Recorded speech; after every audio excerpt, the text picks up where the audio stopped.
Hello every one, السلام علیکم، my self Shahbaz, آپ دیکھ رہے ہیں شوفی ٹی وی۔ دوستو، بچپن سے سنتے آ رہے ہیں کہ ملک میں لوڈ شیڈنگ کا سلسلہ جاری ہے۔ سننا کیا، دیکھا اور جھیلا بھی ہے۔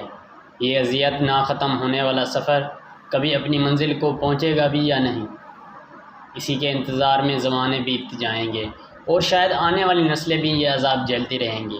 آج کی ہماری ویڈیو کا ٹاپک لوڈ شیڈنگ اور ہماری عوام پر ہے۔ تو بات ہو رہی تھی لوڈ شیڈنگ کی۔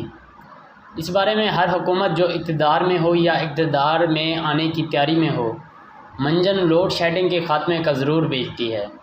دہائیاں بیت گئیں مگر ہوا کچھ نہیں۔ بجلی آ گئی، بجلی چلی گئی میں زندگی گزر رہی ہے۔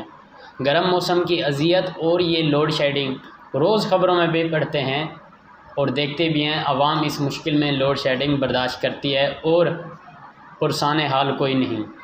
کراچی ہو یا لاہور، کے الیکٹرک ہو یا وابڈا، کوئی اور شہر ہو یا دیہات، عوام بس اپنا غصہ اتارنے کے لیے بے تاب ہوتی ہے۔ عوام کے پاس احتجاج کے علاوہ کوئی چارہ بھی نہیں۔ جس گھر میں بزرگ اور بچے ہوں، ان کی مشکلات کا اندازہ سب ہی کو ہے کہ وہ کس اذیت اور کوفت سے گزرتے ہوں گے، مگر جواب کسی کے پاس نہیں۔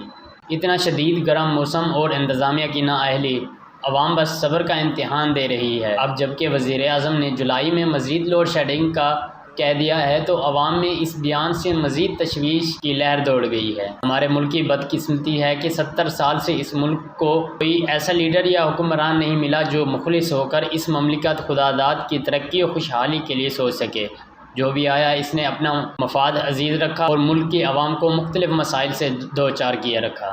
انہی بہت شمار مسائل میں لوڈ شیڈنگ کا ایک ایسا دیرینہ مسئلہ ہے جس کی اذیت سے آج تک یہ عوام چھٹکارا نہیں پا سکی۔ جہاں شہروں میں 6 گھنٹے کی لوڈ شیڈنگ کی جاتی ہے، وہیں دیہات اور پسماندہ علاقے 12 سے 15 گھنٹے کی لوڈ شیڈنگ کی افریت کا شکار ہیں۔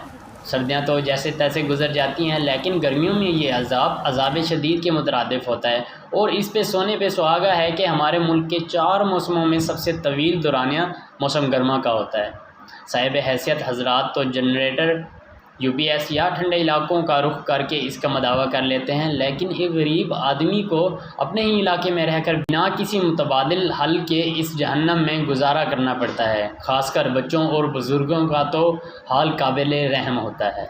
آپ تصور کیجئے کہ آپ کے سامنے آپ کے بچے بغیر پنکھے یا اے سی کے گرمی سے بلبلا رہے ہیں، اور والدین اپنی بیماری کے ساتھ ساتھ ایسی اذیت سے دوچار ہیں کہ آپ کے پاس سوائے صبر کے کوئی چارہ نہیں۔ بس دعا ہی کی جا سکتی ہے کہ اللہ پاک اس پاکستان کو ایسے حکمران عطا کرے جو اپنے مفادات کی بجائے عوام کے مسائل اور خوشحالی کی جنگ لڑ سکیں۔